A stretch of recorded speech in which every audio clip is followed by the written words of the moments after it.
Et depuis 2 ans, là, est-ce qu'il y a un fait marquant, une anecdote que tu voudrais partager avec nous? Nous, l'année dernière, en fin d'année, nos profs, ils ont organisé une sortie à Pornic. On a tous fait ensemble de l'acrobranche et c'était vraiment une super journée. Donc à la fin de la première année, on a fait un gros barbecue avec toutes les classes.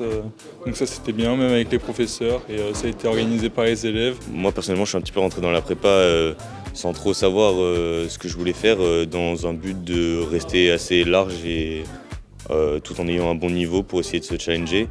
Et donc j'étais pas sûr de vraiment aimer la prépa et finalement c'est quelque chose qui m'a assez plu et du coup oui, c'est vrai que c'est assez étonnant et c'est pas du tout mon genre de travailler autant d'heures par jour, mais c'est vrai que c'est largement faisable quand on aime ça. C'est vrai que des fois en sortant des premiers DS, on pensait vraiment que, moi personnellement je pensais vraiment que j'avais vraiment raté le DS, etc. et que je pensais être vraiment dans l'affaire tableau.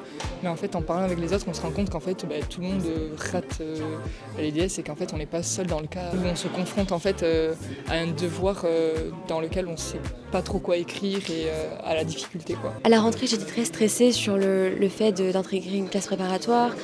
J'avais beaucoup de doutes sur mon niveau et c'est la veille d'un DS en parlant avec mes camarades que je me suis rendu compte qu'au final tout n'était pas si grave et qu'on était tous, on a tous toutes ces difficultés et toutes ces attentes et ces peurs. Ouais, c'était ma première colle d'anglais. Donc l'école c'est on passe par 3 sur différents trucs et en anglais on doit écouter un audio puis le résumer en anglais.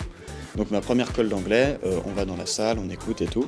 Et sur le chemin pour aller dans la salle où il y avait le professeur qui devait nous écouter pour la colle, il y a un de mes camarades de colle qui me dit fired en anglais, ça veut dire brûler, alors qu'en fait ça parlait d'un professeur qui s'était fait virer. Et donc c'était plutôt drôle et tout, et heureusement depuis il a réussi à s'améliorer.